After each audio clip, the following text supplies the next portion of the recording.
الحمد للہ وکفا والصلاة والسلام علی سید الرسل والصلاة والسلام علی سید الرسل وخاتم الانبیاء وعلی آلہ الاتقیاء واصحابہ الاصفیاء اما بعد۔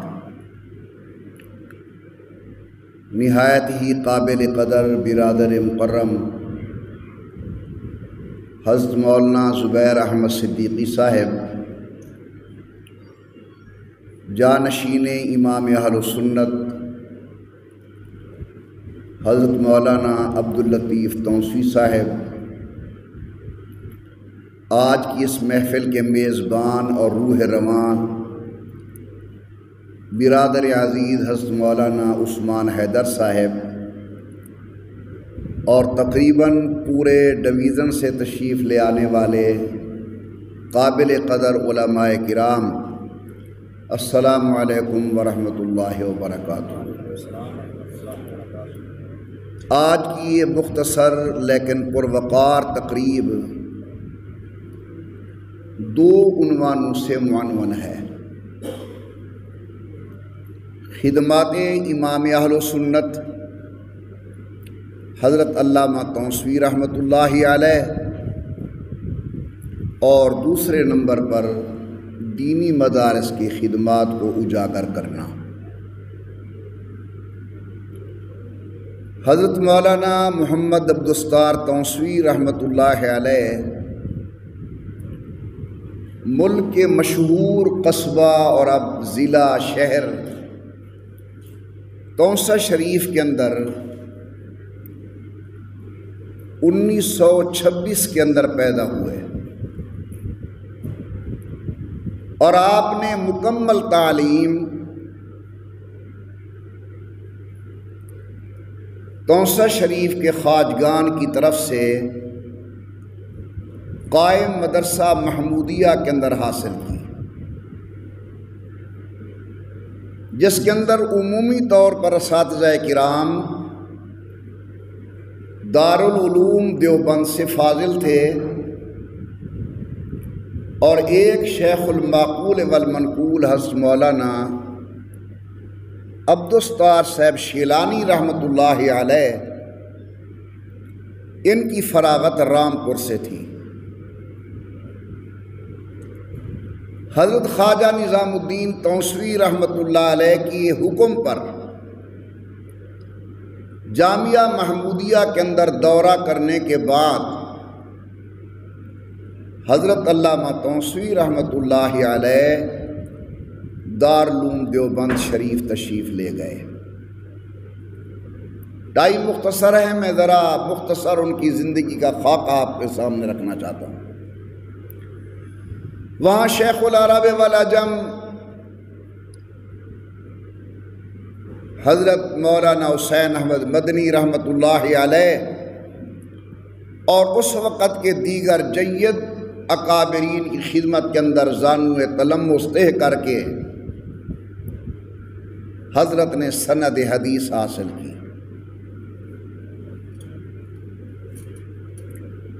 اللہ تبارک و تعالی نے طبعی طور پر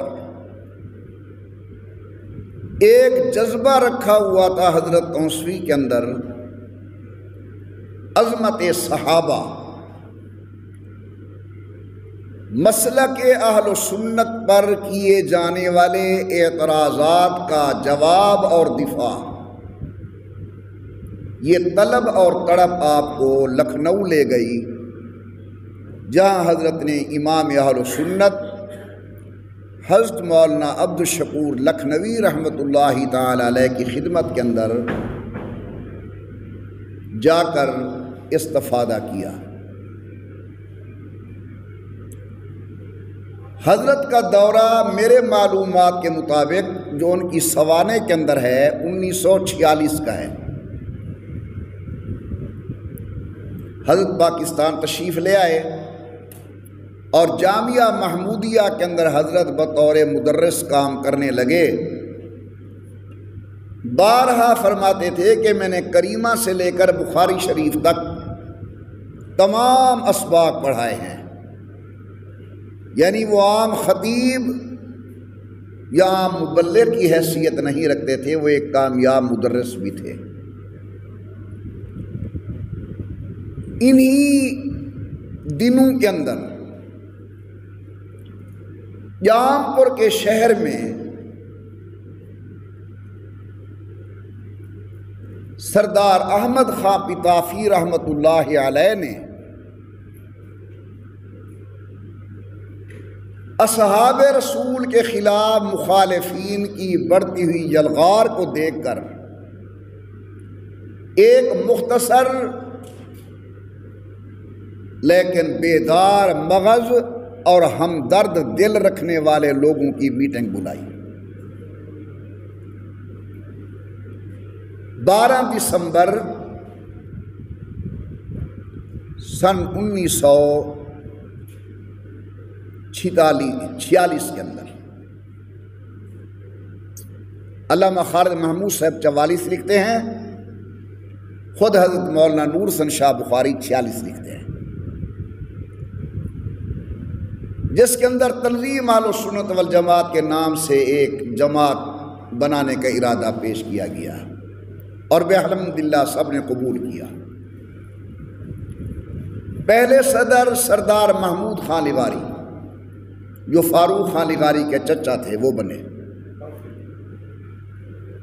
جی نا محمود خان لیواری، اور پہلے ناظم اعلیٰ سردار احمد خان پتافی بنے، اور پہلے محتمم سید نور حسن شاہ بخاری منتخب ہوئے۔ حضرت شاہ جی رحمت اللہ علیہ نے امرتسر کے اندر جا کر تنظیم کا دفتر قائم کیا، بڑے اکابر سے ملاقات ہوئی، صرف 6 مہینے کی خدمت کے اندر تنظیم اہل سنت والجماعت کے زیر اہتمام عظمت صحابہ کانفرنس منعقد کی گئی، جن کے اندر شیخ الاسلام والمسلمین حضرت مولانا حسین احمد مدنی تشریف لے آئے، امام اہل سنت مولانا عبدالشکور لکھنوی تشریف لے آئے،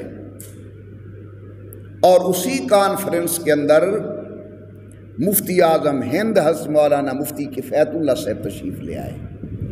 یہ ماشاءاللہ تنظیم نے ایک پلیٹ فارم پر کام کرنا شروع کر دیا۔ دوسرا ہمارا دفتر لاہور کے اندر بنا، تیسرا دفتر تنظیم اہل سنت والجماعت کا بوہڑ گیٹ بنا، اور چوتھا دفتر تنظیم اہل سنت والجماعت کا جہاں آج ہے یہاں بنا۔ جو بات میں عرض کرنا چاہتا ہوں، تنظیم کا ڈھانچہ بن گیا، اب تنظیم اہل سنت والجماعت کے اکابر کو افراد کار کی ضرورت پڑی کہ پورے ملک سے ایسے افراد تلاش کرو جو تنظیم کے کام کو آگے بڑھا سکیں۔ میں سمجھتا ہوں کہ تنظیم کی خوش قسمتی اور ان حضرات کی خوش قسمتی کہ اللہ تبارک و تعالی نے تنظیم اہل سنت والجماعت کو شیخ العرب والعجم حضرت مولانا محمد عبدالستار صاحب تونسوی کی شکل کے اندر، حضرت والد گرامی قدر علامہ دوست محمد قریشی کی شکل کے اندر، اور امام اہل سنت حضرت علامہ سید نور حسن شاہ بخاری رحمت اللہ تعالی علیہ کی شکل کے اندر مفکر اہل سنت کا صحیح فکر رکھنے والے حضرات مہیا کیے۔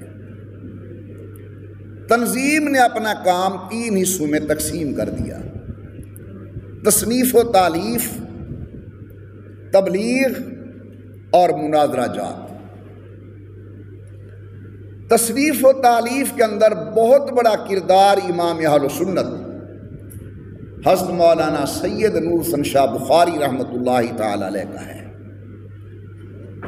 پروفیسر صاحب نے حضرت بخاری صاحب کے بیانات سنے ہوں گے، آپ میں سے میں دیکھ رہا ہوں بہت کم دوست ہوں گے جنہوں نے حضرت کو سنا ہوگا۔ ایک مرتبہ وہ کوٹ ادو کے اندر بیان فرمانے لگے تو والد صاحب نے جلدی جلدی قلم اٹھایا، کاغذ پکڑا اور فرمایا کہ آج شاہ جی کچھ کہنا چاہتے ہیں، میں شاہ جی کی باتیں لکھوں۔ دوسرے نمبر پر تصنیف و تالیف کے اندر محقق اہل سنت حضرت مولانا محمد نافع صاحب محمدی شریف والے رحمت اللہ علیہ یہ تنظیم کو میسر آئے۔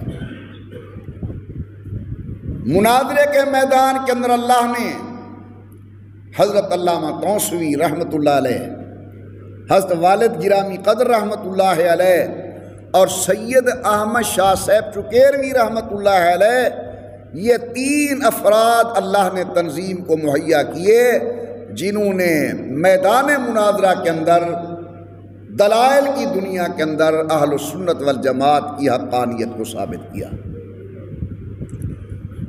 تبلیغ کے میدان کے اندر ایک عظیم نام ہے، بے با خطیب حضرت مولانا قائم الدین عباسی رحمت اللہ علیہ، حضرت مولانا یحییٰ عباسی صاحب کے والد گرامی قدر، حضرت مولانا سید عبد الرزاق شاہ صاحب بانر شریف والے، حضرت مولانا عطاء اللہ صاحب لیے والے، حضرت مولانا قاری لطف اللہ صاحب ساہیوال والے، استاد و شعراء جناب خان محمد کمتر، کم از کم 40 کے قریب اس قسم کے خطیب مبلغ وہ تنظیم اہل سنت والجماعت کے اندر شب و روز مسلک حق اہل سنت والجماعت کی تبلیغ و ترویج کے لیے اپنے آپ کو انہوں نے وقف کیا۔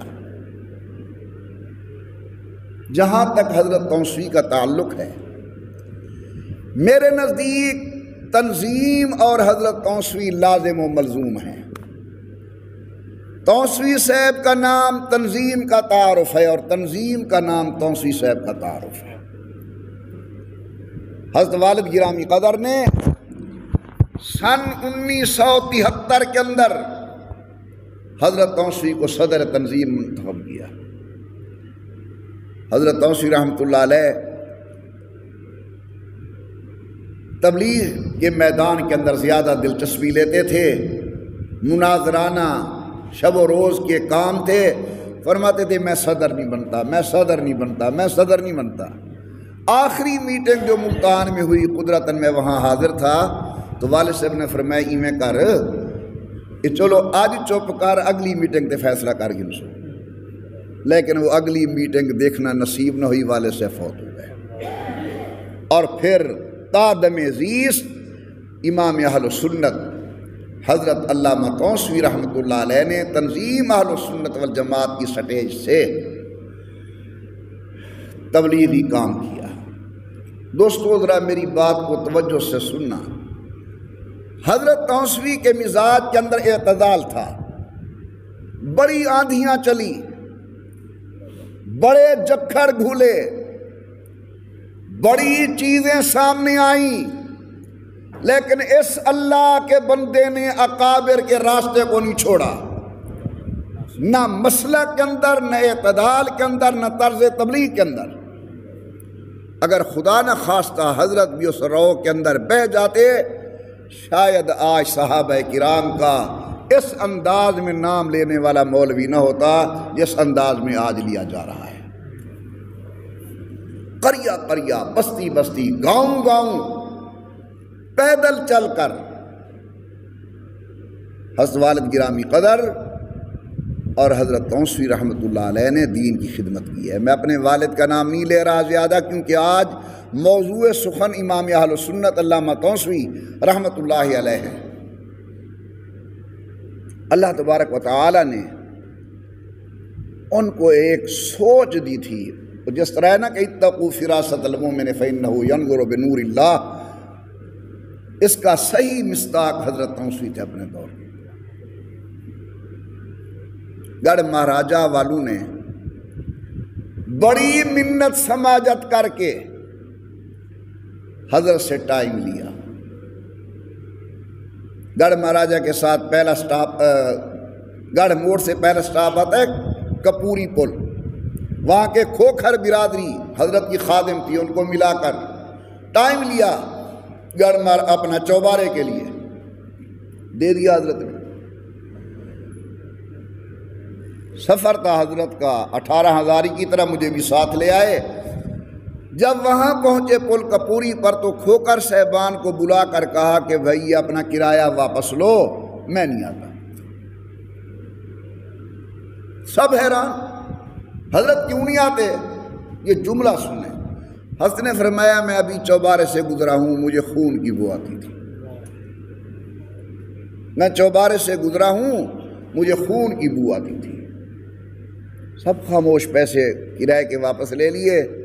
ٹھیک 20 دن کے بعد ایک حادثہ ہوا وہاں، جس کے اندر درجنوں نوجوانوں کو شہید کر کے ٹیلوں کے اندر دفنا دیا گیا۔ حضرت نے 20 دن پہلے فرمایا تھا کہ مجھے بو آتی ہے۔ اللہ تبارک و تعالیٰ نے ان سے جو کام لیا ہے وہ اپنی مثال آپ سے۔ میں ان کے مناقب و فضائل اور حالات کیا عرض کروں؟ میری تو مکمل زندگی اتنی نہیں جتنی ان کی سٹیج کی زندگی تھی۔ میری 64 سال عمر ہے، حضرت کی سٹیج کی زندگی 70 سے زائد ہے۔ تو اللہ تبارک و تعالیٰ سے دعا ہے اللہ تعالیٰ حضرت کے درجات کو بلند فرمائے، اور جس اعتدال کی راہ پر وہ چلے تھے اللہ تعالیٰ ہمیں اسی اعتدال کی راستے پر چلنے کی توفیق عطا فرمائے۔ بڑوں کے ساتھ اعتماد کا تعلق، شریعت بل حضرت مولانا عبدالحق صاحب نے پیش کیا، وہ دفتر تنظیم میں آیا، کیا ہے یہ شریعت بل کا مسودہ ہے، آپ کے پاس بھیجا گیا ہے۔ حضرت نے بغیر پڑھے دستخط کر دیے۔ جو نوجوان علماء انہوں نے کہا حضرت آپ پڑھتے تو صحیح، یہ لکھا ہوا کیا ہے؟ فرمایا تمہیں نہیں پتا کہ یہ میرے استاد مولانا عبدالحق کا تجویز کردہ ہے۔ استادوں پر اعتماد کا تقاضا یہ ہے کہ مجھے دیکھنا نہیں چاہیے۔ آخری بات، حضرت بہت بڑے عالم تھے، بہت وسیع النظر تھے، لیکن ایک عظیم خوبی جو ہم میں سے شاید کسی میں بھی نہیں، وہ یہ ہے کہ اتنے بڑے علم کے باوجود انہوں نے اکابر کے راستے کو نہیں چھوڑا، اکابر کی تحقیق کو نہیں چھوڑا۔ فرمایا کرتے تھے کہ مجھے اس وقت ملک کے اندر 3 آدمی اصلی دیوبندی نظرتے ہیں۔ ایک مفتی عبدالشکور صاحب ترمذی رحمۃ اللہ علیہ، دوسرا حضرت مولانا سرفراز خان صفدر رحمۃ اللہ علیہ، اور تیسرا اپنے متعلق فرماتے تھے کہ ہمارا کام اکابر کی رائے کو مزید دلائل کے ساتھ مدلل کرنا ہے، اکابر کے راستے کو چھوڑ کر نئی راہ تلاش کرنا وہ ہمارا کام نہیں ہے۔ اللہ تبارک و تعالی ہمیں اپنے تمام اکابر، وہ سیاسی اکابر ہیں، وہ مذہبی اکابر ہیں، وہ وفاق کے اکابر ہیں، وہ تبلیغ کے اکابر ہیں، اللہ سب کے ساتھ ہمارا ادب کا رشتہ باقی رکھے اور قائم رکھے۔ آمین بجاہ النبی الکریم وصلی اللہ تعالی علی خیر خلقہ محمد وعلی آلہ وصحبہ وبارک وسلم۔